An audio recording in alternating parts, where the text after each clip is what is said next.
1장 1절에서 3절 말씀 먼저 보겠습니다. 예수 그리스도의 계시라. 이는 하나님이 그에게 주사 반드시 속히 될 일을 그 종들에게 보이시려고 그 천사를 그 종 요한에게 보내어 지시하신 것이라. 요한은 하나님의 말씀과 예수 그리스도의 증거 곧 자기의 본 것을 다 증거하였느니라. 이 예언의 말씀을 읽는 자와 듣는 자들과 그 가운데 기록한 것을 지키는 자들이 복이 있나니 때가 가까움이라. 요한계시록 개론을 오늘 세 번째 시간을 이제 갖게 됐습니다. 우리는 지난 시간까지 요한계시록을 우리가 보통 교의신학이라고 하죠. 이게 이제 다른 말로는 조직신학이라고 이렇게 이야기하는데, 이 교의신학 관점에서 요한계시록을 보면은 주로 뭐예요? 종말론적 관점을 가지고 봤다. 그래서 여기 종말론적으로 보다 보니까 가장 중요한 게 뭐예요? 하나님 그리스도의 재림과 심판을 이제 중요시 여기고 이야기했죠. 그 심판을 이야기하니까 뭐예요? 많이 오해를 갖고 있는 것이 14만 4천이란 수의 오해를 갖고 있고, 재림에 가든 오해를 갖고 있다 보니까 뭐래요? 이단이 사실은 여기에 많이 발생한 거죠. 우리는 이미 살펴 14만 4천은 야곱의 후손들, 이스라엘 자손의 수가 14만 4천이라 그랬고, 이방인에 대해서는요, 셀 수 없을 허다한 사람들이 하나님께 나왔다고 이렇게 성경은 이야기한 것을 봤습니다. 그리고 두 번째 살폈던 것이, 우리가 이제 언약 성취사죠. 언약 성취사적 성경신학. 성경신학인데 어떤 것을 했냐 그러면 성경의 뭐요? 구조를 갖고 우리가 구조적 관점에서 살폈습니다. 그랬을 때 우리가 뭐예요? 요한계시록을 그리스도의 승리 또는 교회 승리라는 제목으로 우리가 지금 성경 강론을 우리가 살폈어요.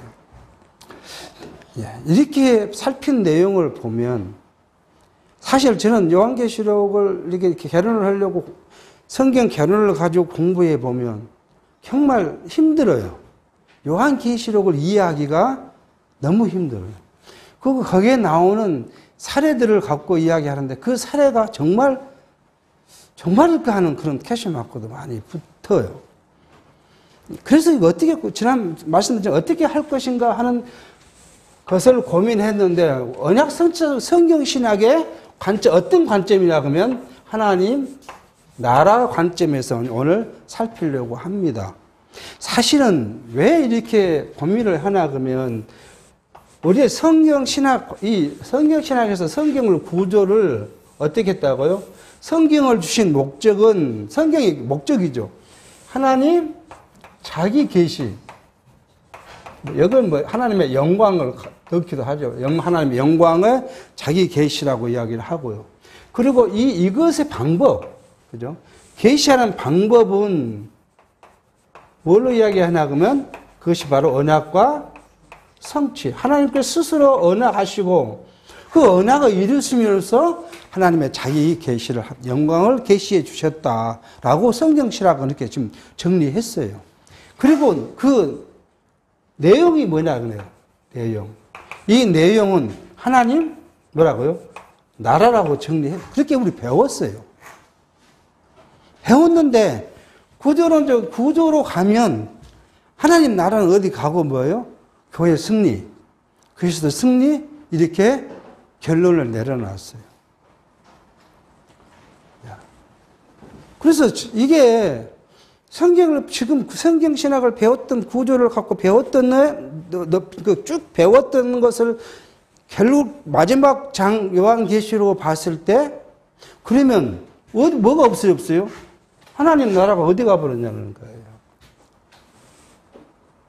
우리가 논문을 쓰면 그러잖아요. 제일 앞에 논문을 쓰는 이유가 있고, 논문의 진행 방향이 있고, 결론이 내리고자 하는 내용이 있을 거 아니에요. 근데 그 쭉 앞에서는 뭘 이야기했어요? 이제 다시 시작하겠지만 앞에서는 하나님 나라를 계속 이야기를 해 왔어요. 계속 얘기 왔는데 신약에 그리스도가 오셔서 성취하셨다고 그러고 넘어간 뒤로는 뭐예요? 계속 뭐예요?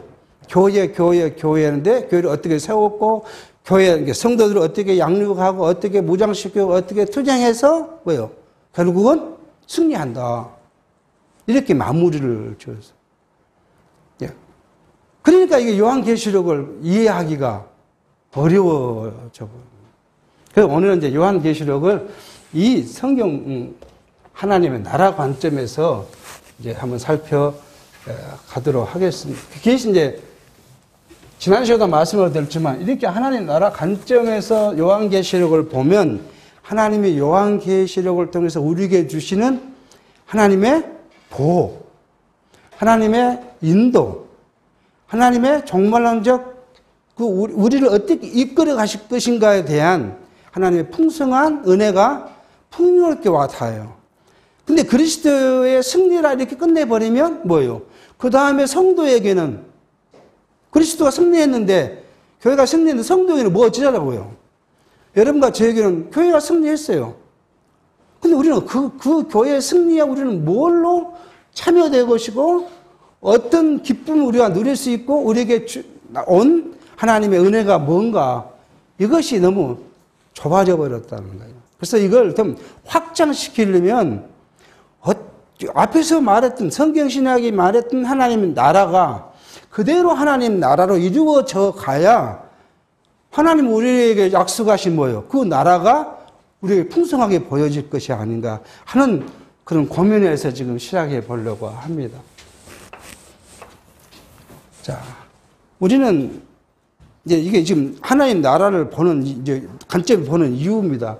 하나님께서는 처음에 뭐예요? 창조를 하셨죠. 창조를 하셨습니다. 창조를 하셨고 이 창조에 뭐가 포함되어 있어요? 에덴이라는 것이 이제 포함되어 있어요. 이걸 이제 에덴 교회라고 이야기하기도 합니다. 보통 에덴 교회라고 이야기를 해요. 우리 성경신학에서 에덴 교회라고 이야기를 해요. 근데 우리는 이걸 에덴 교회로 한정시키지 말고 좀 확장시키면 뭐예요? 최초의 하나님이 사람을 창조하고 사람을 만들어 놓고 펼친 하나님의 나라예요. 그 나라는 뭐가 없어요? 죄악도 없고 슬픔도 없고 병도 없고 아담이 범죄하기 전에는 얼마나 행복했을 거예요. 동산의 모든 과일은 하나님 그 이야기한 걸 하나만 말고는 다 먹고 다 네가 알아서 해라. 근데 하고 싶은 대로 하라고 했어. 그거 얼마나 기쁨을 갖고 살 수 있겠어요.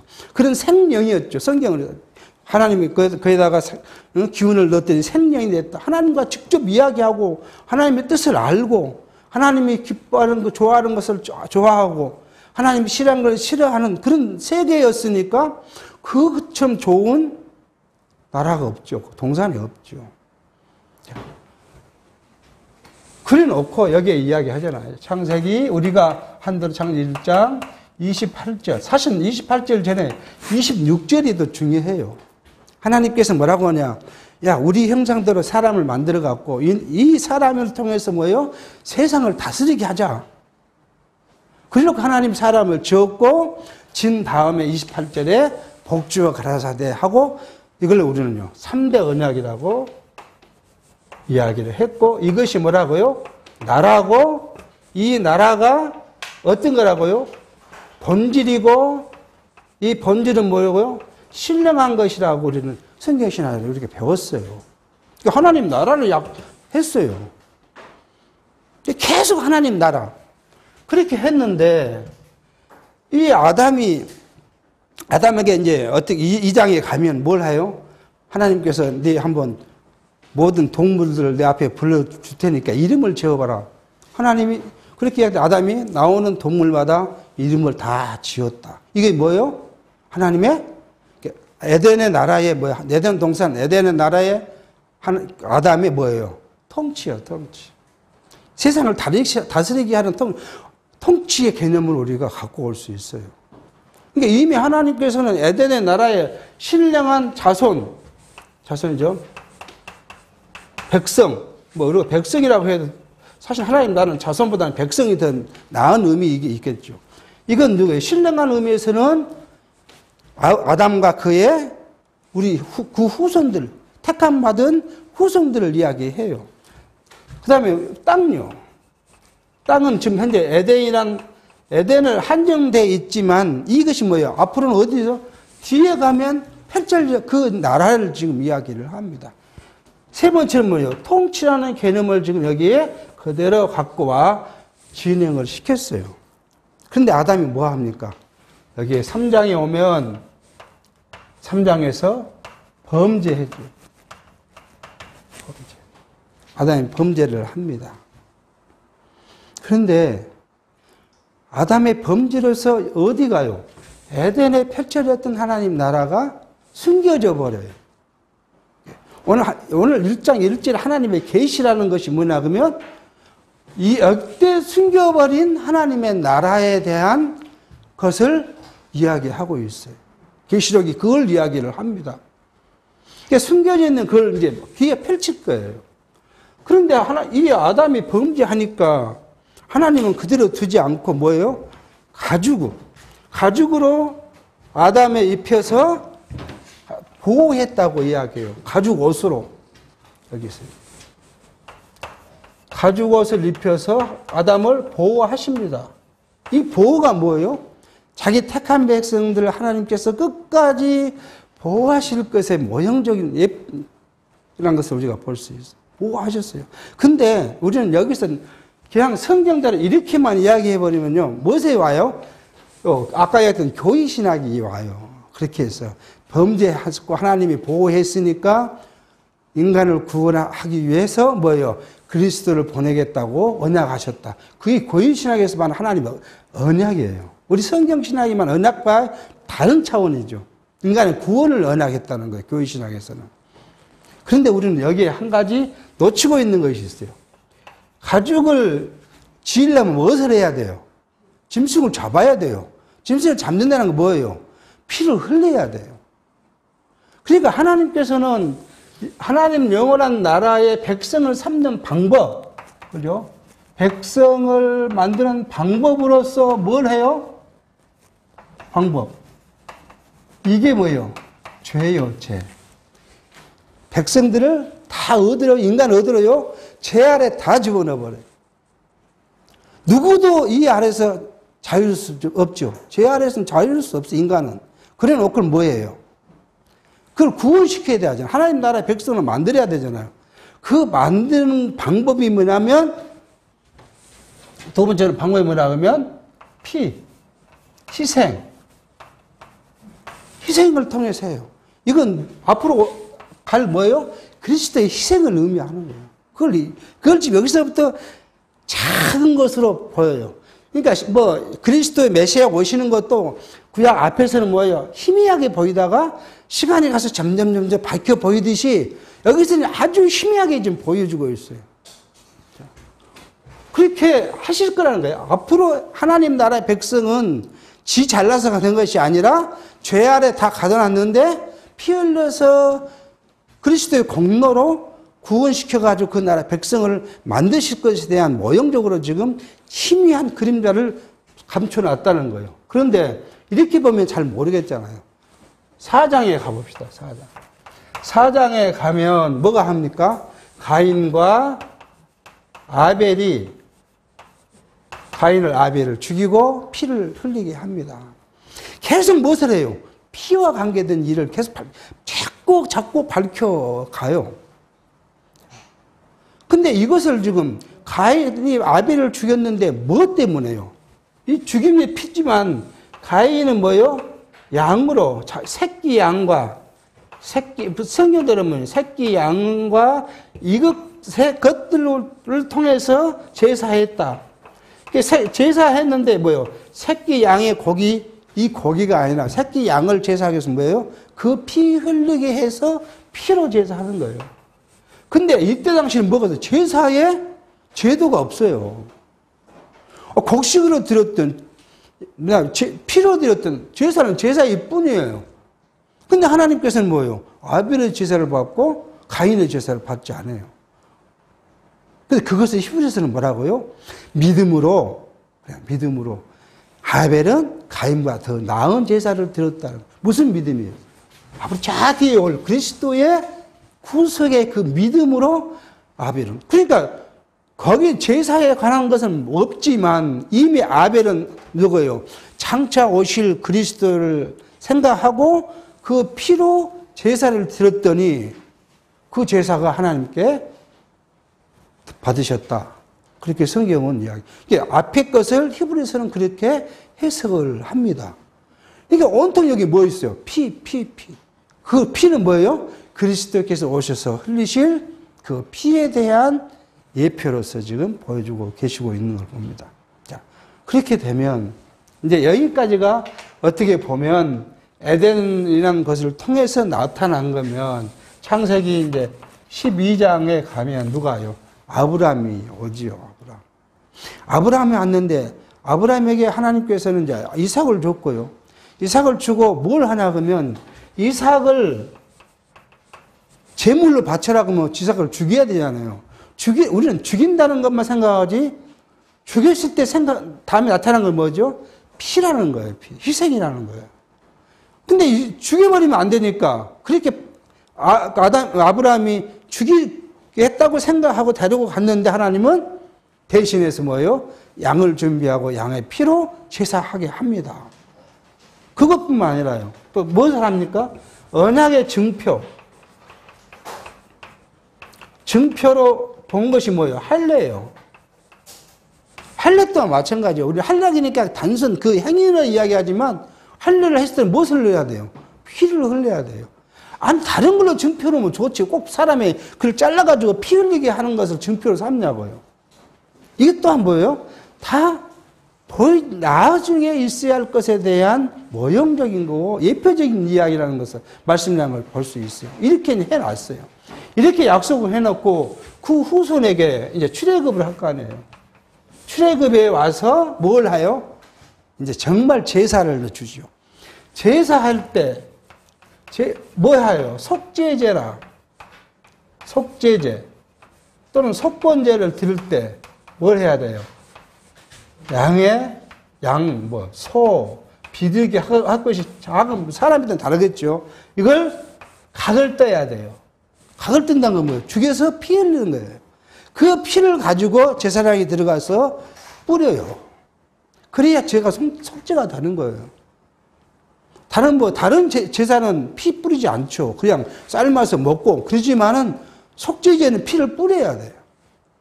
그러니까 이 제사의 방식이 여기서부터 온 거예요. 그대로 와서 왜요? 이스라엘 백성 여기 이제 이스라엘이죠. 이스라엘 출애굽 와서 이스라엘 후대에게 하나님은 뭐라 그러냐면 하나님 자신이 누구에게요? 이스라엘의 하나님이 될 것이고, 그죠? 그다음에 이스라엘 하나님의 친 백성이라고 이야기해요. 그러니까 하나님 나라의 백성은 뭐예요? 백성으로 세워지려면 어떻게 해야 돼요? 죄가 없어야 돼요. 거룩해야 돼요. 하나님이 거룩하니까 너희도 너희께서 거룩하라듯이 거룩해야 돼요. 거룩하는 방법은 뭐예요? 피 흘려서 죄를 속량하는 겁니다. 계속 앞에서 창세기 1장부터 해서 왔던 것이 여기 제사란 제도로 오게 됩니다. 그래 놓고는 뭐예요? 우리가 이미 알고 있는 이야기죠. 하나님께서는 아브라함에게 했던 3대 언약 다 알고 있는 거죠. 언약을 이렇게 자손, 땅 통치로 해서 그리스도가 왔다. 이렇게 우리는 지금 배웠습니다. 근데 그리스도께서 오셔서 이제 여기 이제 같이 갈 거죠. 그리스도께서 오셔서 죽으실 때 피 흘려 죽으시죠. 피. 이 피, 이게 속죄제잖아요. 피 흘러서 죽으시면서 하시는 말씀이 십자가에서는 뭐예요? 다 이루었다고 이야기를 해요. 이게 다 이루었다는데 교인 신학의 입장에서 보면 뭐예요? 율법을 다 이루었다고 해석을 해요. 율법에서 너가 뭐 죄를 지면 어떻게 할 것이고 너가 뭐 어떻게 할 것이고 뭐 하면 그러한 일들을 뭐예요? 다 이루었다. 율법은 뭐예요? 시가와 선지와 그것들이 다 이루었다고 이야기를 해요. 근데 저는 이 부분을 다 이뤘다는 건 단순 율법이 아니라 어디예요? 최초에 말씀드릴 때 여기에 본질적 그 나라가 숨겨졌는데 그 숨겨진 나라를 이제 이루시는 거예요. 여기서부터 이루어가는 거예요. 그래서 뭐요? 이 나라는 이제 우리가 이렇게 볼 수 있겠죠. 여기까지 이 나라는 육체적인 거예요. 육체적인 나라예요. 그러니까 다윗을 통해서 이런 나라를 계속 했고 이 나라는 신령한 것의 성취를 예표한다고 우리가 모형적으로 봤다고 이야기를 했어요. 역시 마찬가지예요. 이 나라는 이제 그리스도가 오신 나라는 뭐예요? 이 나라예요. 우리가 이 선을 아래는 육체, 위는 신령한 것으로 대별해 보면 신령한 나라를 나라를 이루는 것을 이야기를 해요. 이 나라의 백성을 어떻게 한다고요? 피를 흘려서 속죄해서 그 나라를 삼아요. 그럼 여기에 또 뭐예요? 땅은 뭐입니까? 땅. 이 사도행전에 오면 뭐라고요? 예루살렘과 사마리아 땅끝까지 복음이 증거될 것을 이야기. 그것이 신령한 하나님 나라 백성들의 집단이에요. 예루살렘이 아니라 온 세계에 하나님의 나라가 이루어질 것을 이야기한 거예요. 그것을 위해서 뭐 하라고요? 복음을 전하라고 이야기를 해요. 그 나라는 지금 계속 이제 전파되어 가고 있는 것이죠. 그 나라가. 그럼 통치는요? 여기 똑같이 통치가 와야 되잖아요. 근데 통치는 지금 현재 우리는 워낙 성경신학은 숨겨져 있어. 말을 하지 않아요. 말을 하진 않아요. 그리고 뭐예요?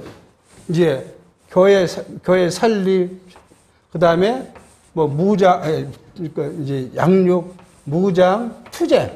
그래서 여기 이제 계시록이 이제 승리 이렇게 지금 이야기를 한 것이 우리 성경 신학이에요. 근데 이미 여기에 통치가 이루어져요. 어떤 통치가요? 성령께서 누구에게요? 택자의 신령한 것을 통치해 가셔요. 우리 안에 성령이 우리를 주관해 주지 못하면 내 육체로는 하나님도 알 수 없을 뿐더러 하나님 가까이 갈 수가 없어요. 그러니까 우리가 또 극단적인 표현입니다. 내가 가끔가다 이제 지치고 그래서 뭘 봐요? 세상을 바라보고 세상 것을 좋아해지면 내가 지금 뭘부터 도망가고자 싶어 한 거예요? 성령의 통치로부터 도망가고 싶은 거예요, 지금 내가 영성을 부르는 거예요. 우리 어린 아이들이 부모가 뭐라 해도 부모 말 안 듣고 도망가갖고, 자유하겠다고 자기 도망가서 막 하듯이 내가 하나님 백성인데, 아이고, 하나님, 내 마음대로 살아보겠습니다. 그걸 성경은 뭐라고 해요? 탕자의 비유로 이야기를 해요. 그렇게 하면 네가 살아봐라. 내가 어디까지요? 탕자 어느 때에 느껴집니까? 못 먹고 굶주려 가서 죽일 지경에 가서야, 우리 아버지 집은 어떤데? 하고 아버지를 생각하고 돌아간 것처럼 그렇게 해요. 그게 뭐예요? 성도들을 하나님 나라의 백성으로 세워가는 거예요. 이게 성도들을 성령의 통치 아래서 뭐예요? 하나님 나라의 백성으로 교육하고 세워가는 거예요. 근데 이것으로는 우리가 영원한 나라를 맛볼 수가 없잖아요. 맛볼 수가 없어요. 그래서 온 거예요, 뭐예요? 계시록이에요. 계시록은 뭐예요? 하나님께서 이 세계, 여기까지 세계를 누구에게 맡겨놨어요? 여기 범죄까지요. 범죄의 순간부터 누구에게 맡겼어요? 여기 육체, 땅, 세상이에요. 이거 누구에게 맡겼어요? 사단에게 맡겼어요. 사단에게. 지금 이제 성경을 다 읽어가면서 하면 시간 너무 걸리니까 지금 성경을 읽지 않고 갑니다. 여기 오면 누구냐 그러면 사단의 세계예요. 사단의 권세 아래 났어요. 하나님께 사단을 만드셨고 그렇게 이야기해요. 한번 그 부분을 우리 한번 읽어 보시자고요. 자, 하나님께서는 사단에게 왜 사단을 이야기하느냐 하는 것이죠. 자, 계시록 17장 17절에 하나님이 자기 뜻대로 할 마음을 저에게 주사 한 뜻을 이루게 하시고 저희 나라를 그 짐승에게 주게 하시되 하나님 말씀이 응하기까지 하심이라고 이야기해요. 하나님께서 이 나라가 응할 때까지 누구에게 맡겼다고요? 사단에게 맡겨놨다는 거예요. 욥기서 1장 12절 그래요. 여호와께서 사단에게 이르시되 내가 그의 소유물을 다 내 손에 붙이노라. 오직 그의 몸에 내 손을 대지 말지니 사단이 곧 여호와 앞에서 그래 이 욥의 사건을 통해서 뭐예요? 세상을 누가 지배한다고요? 사단이 지배하고 있다는 것을 이야기를 해요. 또 에베소 6장 12절 우리의 씨름과 혈과 육에 대한 것이 아니요 정사와 권세와 어둠의 세상 주관자들과 하늘에 있는 악의 영들에게 대함이라고 이야기해요. 그리고 누가복음은 누구예요? 사단이 누구에게 들어가요? 가룟 유다에게 들어가서 그 그리스도께서 죽으실 것을 응하게 하셨다고 이야기해요. 이게 세상은 지금 육체의 세상은 누구 권세 아래 있어요? 사단의 권세 아래 있어요. 그러니까 나는 내 지금 육체는 내가 사단의 권세 아래 살고 있어요. 근데 내 안에 있는 숨겨져 있는 신령한 중생한 영은 어디예요? 여기 여기 소속이 여기예요. 이게 이 둘이 날마다 이게 투쟁을 하는 거예요. 그래서 우리는 뭐예요? 신령한 것과 육체의 것이 투쟁해서 신령한 것을 소망하도록 하고 살아야 돼. 그게 하나님 나라의 백성의 세워져 가는 모습이에요. 근데 우리는 뜻대로 뭐예요? 우리가 하나님을 잊어버리니까 무엇에 함몰돼요? 육체의 소욕에 함몰돼요. 그러니까 육체를 막 하다가 어느 순간에요. 여러분과 제가 하나님의 백성이 아니고 택자가 아니면 육체에 그대로 살다 육체로 가버리는 거죠. 뭐 하나님 우리가 교회를 나오고 뭐 하나님께 기도를 합니까?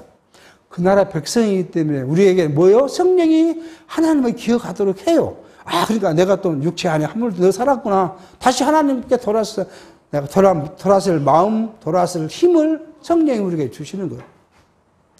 그러니까 우리가 성령의 인도함이 성령의 통치 아래 우리가 있지 않으면 우리는 어떤 사람이에요? 사생하고 버림받은 자예요. 버림받은 자. 비록 우리가 육체로 살기 때문에 육체의 소욕과 신령한 성령의 소욕이 막 투쟁으로 싸우지만 또 육체는 먹고 마시고 항상 잠자고 해야 되니까 우리의 습관은 뭐에 들었어요? 육체에 들어있잖아요. 그러니까 가끔씩 하나님을 놓치고 성령의 소욕을 놓쳐버리고 육체 소욕에 빠져 살 때도 있지만 우리의 본질이 중생한 영의 본질이 신령한 것이기 때문에 그 돌아오게 하고 계시는 것을 우리가 볼 수가 있습니다. 자, 그렇게 해서 이 나라는 뭐예요? 하나님께서 여기에 맥히던 사단을 없애야 되잖아요. 그래야 언제나 하나님이 통치한다. 사단이 하지 않았던 에덴의 그 하나님 나라가 이루어져야 되잖아요. 그래서 사단을 얻으러요. 사단을 권세를 다 무너뜨리고 이를 잡아다가 얻으래요. 무지경에 집어넣어요. 그것을 뭐가 싸운다고요? 어린 양과 사단이 싸운다고 성경은 그렇게 표현해요. 우리한테. 이게 뭐 하늘에서 영의 물들이 싸웠는데 사단이 하늘에서 싸웠는데 사단이 져가지고 어디 사단이 구할 곳이 없어요. 하늘에. 그러니까 땅으로 내려가. 땅에 내려서 지배했는데 그 땅을 지배하고 있던 사단을 다시 잡아다가 무정위에 넣고 그 천년이 무슨 나라예요? 질병도 없고 죽음도 없고 고통도 없고 슬픔도 없는 그 나라라고 이야기를 해요. 그 나라에 뭐예요? 하나님이 여기 이렇게 이야기하죠. 하나님이 왕이에요. 왕. 하나님이 통치하신 나라. 하나님이 왕 노릇 하시고 그리스도가 왕 노릇 하고 그의 택한 백성들은 뭐예요? 분봉왕으로서 왕 노릇 한다고 이야기해요. 왕 노릇. 하나님 나라, 하나님이 통치한 나라가 이루어질 것이라는 거예요. 그러니까 우리가 성경 구조론적 그리스도의 승리로 끝내버리면 저와 여러분에게 이루어가는 하나님의 풍성한 은혜가 너무 좁아져 버려요. 여러분과 저를 하나님께서는 세상에 두시고 고통스럽게 살게 해요. 얼마나 고통스럽습니까? 날마다 우리가 죄 지을 수도 있고 하나님을 잊어버리고 내 마음대로 하다가 또 어떻게 생각나면 돌아와 보니까 내 마음이 아프고 갈등이 생기고 슬프고 그렇게 살게 하셔요. 그게 우리 삶을. 그러면 이런 우리의 삶을 마지막에 하나님이 보상을 해 주셔야 될 거 아니에요. 위로를 해 줘야 될 거 아니에요. 우리는 뭔가의 기쁨으로 돌려놔야 될 거 아니에요, 이걸요. 신령한 곳에 가서. 근데 교회의 승리, 그리스도의 승리로 끝내버리면, 물론 그것도 의미가 있는 말씀이지만, 실제 우리에게 뭐가 와 닿지 않아요? 하나님의 유료가 닿지 않아요. 저와 여러분을 뭐라고요? 하나님께서는 나의 왕 노릇하는데 너희는 분봉왕으로 왕 노릇할 것이다. 그러니까 이 세력한테 너희가 괴롭힘을 당했지. 근데 나중에 내가 이 세력을 너희가 다스리는 왕으로 삼으실 거다. 그러니 지금 내가 육체적으로 힘들고 권고하고 신령한 의미에서는 정말 힘들지만 참고 견디라는 거예요. 그 말씀을 요한계시록이 우리에게 해줘요. 대표적인 말씀은 이제 2장, 3장에서 뭐예요? 7교회 사자들에게 편지를 보내는데 7교회 상황이 형편이 없어요. 7교회는 곧 풍전등화예요. 곧 꺼질 것 같아요. 곧 교회가 없어질 것 같아요. 근데 그 7교회 사실 교회 없어져버렸잖아요. 지금 뭐 터키 지역에 있는 7교회가 다 교회가 없어지고 그 세력은 어디가 있어요? 사단의 권세 하나 있잖아요. 이스라엘 사단의 권세 하나 있어요. 그럴지라도 뭐예요? 마지막으로 뭐예요? 내가 그 다 잡아다가 무정히 놓고 이제 내가 이 세상에 사단의 권세를 싹 회수해 볼 거다. 하나님이 주신 권세거든요. 사단도 하나님 만드셨고 이 사단에게 세상을 권세를 줬으니까. 그 증거가 어디냐 그거죠. 여기에 있잖아. 3장에서 마찬가지. 3장에서 그랬느냐? 여기도 마찬가지. 하나님의 아들, 하나님이신 그리스도가 왔는데 사단이 와서 딱 시험을 하잖아요. 예수를 시험해요. 예수님께서 시험을 통과하고 나서부터 뭘 해요? 공생애를 시작해요. 30년 동안에는 그냥 이 안에 그냥 있었어요. 이 안에 육체적으로 일하고 물론 신령한 것은 하나님이시기 때문에 영적인 것은 다르겠지만 육체는요. 그러다가 시험을 합격하고 공생애에 들어간 거. 그러니까 이미 우리 육체는 다 사단의 권세 안에 있어요. 사단의 권세 안에 있으니까 이 세상이 평화롭지가 뭐예요. 화평할 수도 없어요. 아니 지금 지난 시간에 말씀을 드렸지만 우리 주변에 세계적으로 생긴 전쟁이 사람이 바티칸에서 평화할지어다 이렇게 한다고 평화가 옵니까? 왜요? 누구에게 맡겼는데요? 사단의 권세에 맡겨놨는데 사람의 평화할지어다 그렇게 이야기한다고 그 평화가 오냐고요. 언제까지요? 이렇게 잡아들 때까지는 평화롭지를 못해요. 그것이 예수께서 첫 번째 우리가 강론을 살폈을 때 말했던 거 뭐예요? 재림하기 전에 징조가 뭐예요? 세상에가 나라와 나라가 싸우고 민족과 민족이 싸우고 아버지와 자식이 싸우고 시어머니와 며느리가 싸우고 평화하지를 못해요. 사단의 권세 안에서는. 언제까지요? 하나님께서 이 사단의 권세를 해소할 때까지는 평화롭지를 못해요. 그 다 회수한 후에 그 세력에 우리가 이 나라를 통치하실 하나님의 나라다.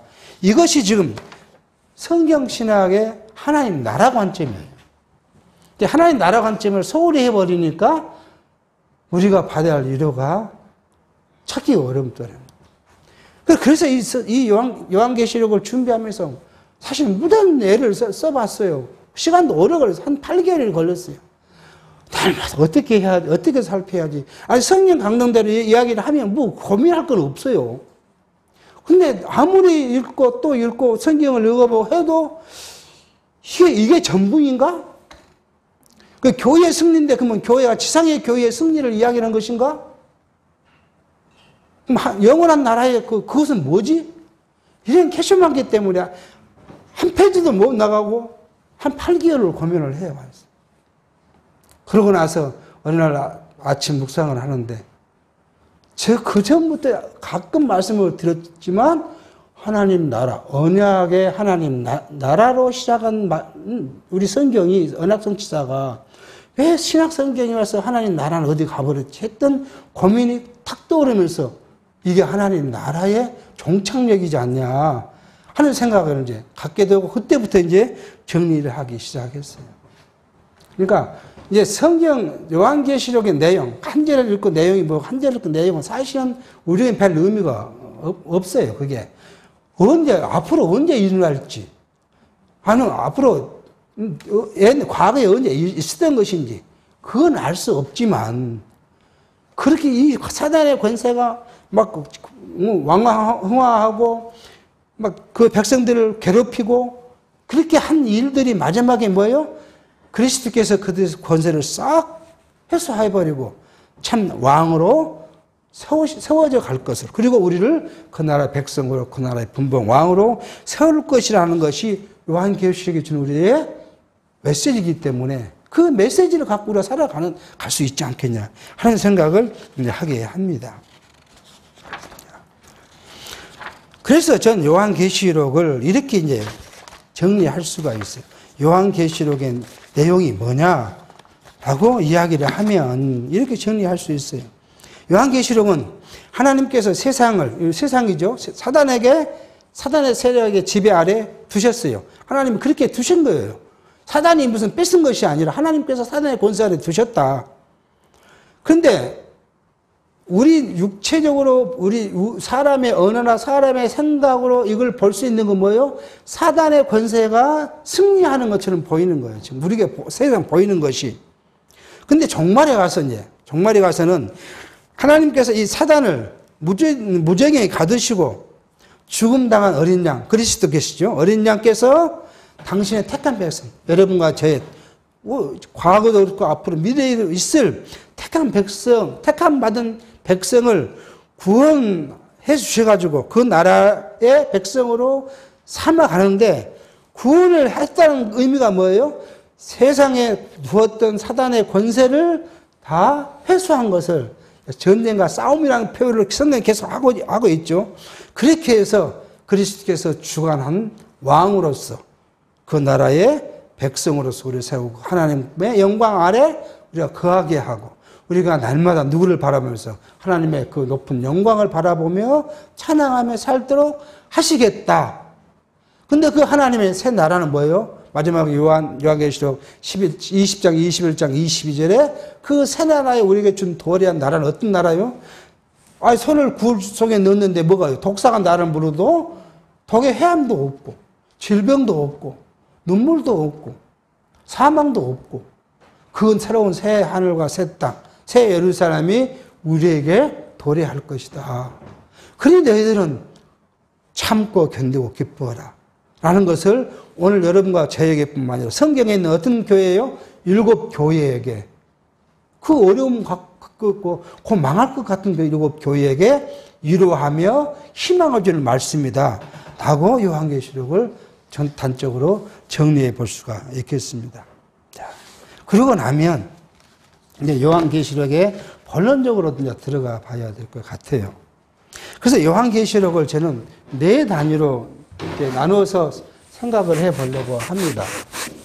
우리 성경신학에서는 뭐 여러 단계를 두고 이야기했지만, 그런 단계로 성경을 보면 굉장히 이제 이 살피기가 어려워서 저는 조금 우리가 이 성경 신학을, 요한계시록을 이해하는데 도움이 되고 싶어서 한번 나눠봤어요. 첫 번째는 뭐냐 그러면, 첫 번째는 우리가 지금 요한을 계시라 그러잖아요. 계시의 개요예요.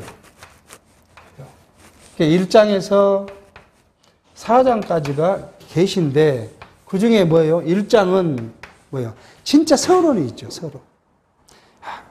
오늘 지금 요한계시록을 어떻게 썼고 누가 썼고 어떤 목적을 썼고 한 일들을 서론적인 것을 이야기해요. 2장에서 3장은 뭐예요? 이 서론의 대상이 된 건 뭐예요? 7 교회. 7 교회에 대해 이 상태를 이야기합니다. 그런데 이 7 교회에게 하나님이 어떤 분인가를 보여줘야 될 거 아니에요. 하나님이 비실비실한 분이면 우리가 하나님을 믿을 수 있겠습니까?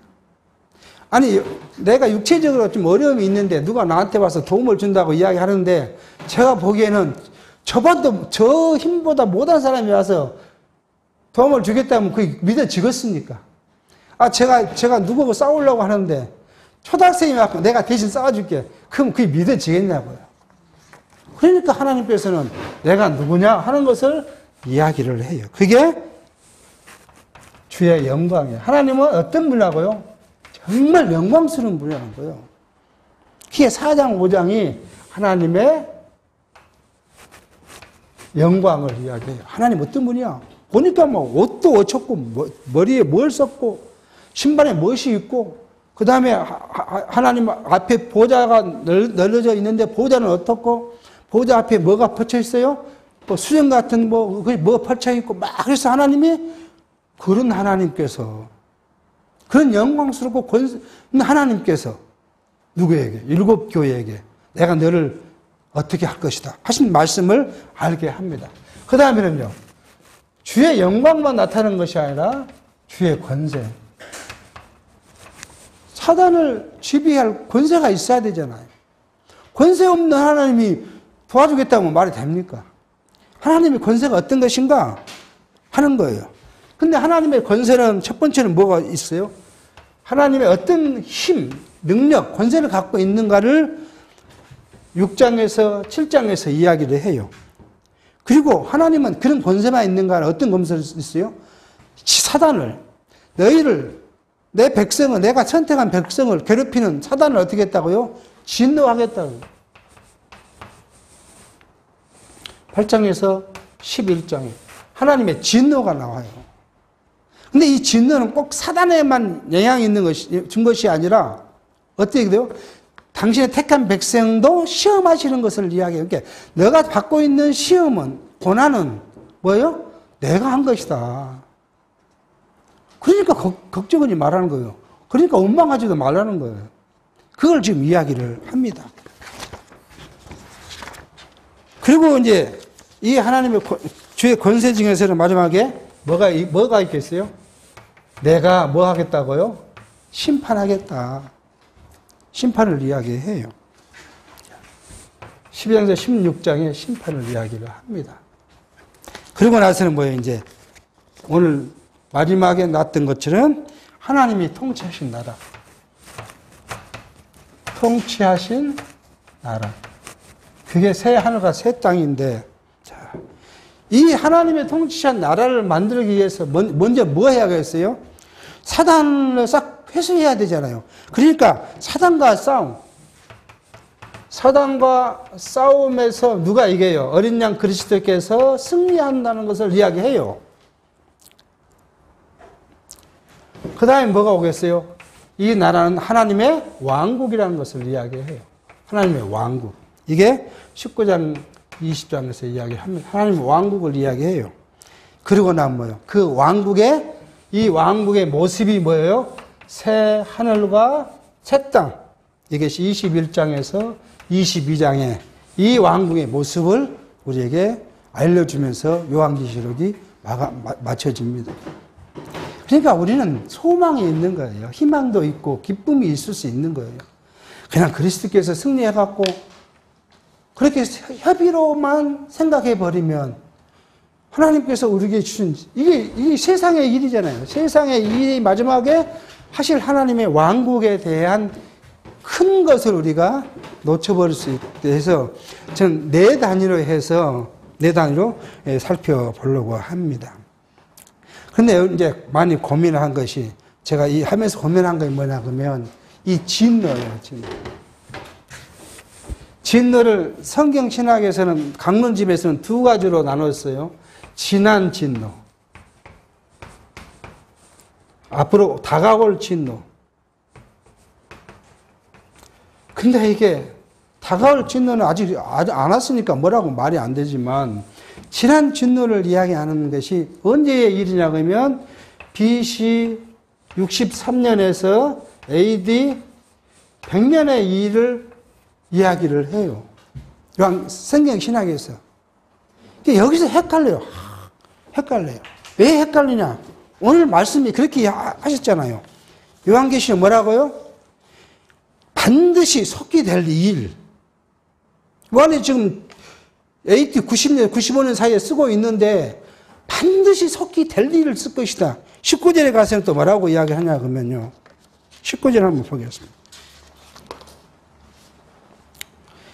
그러므로 내 본 것과 이제 있는 일과 장차 될 일을 기록하라고 이야기를 해요. 그럼 이제 내 본 것이 그러면 요한이 글 쓰기 전에 살면서 본 것을 이야기하는 것인지 지금 반모섬에서 요한이 성령의 인도함을 따서 삼층지 가갖고 하나님께서 보여주신 그 세계에 본 것을 이야기하는 것인지 이것을 명확히 해야 한다는 거예요. 명확히.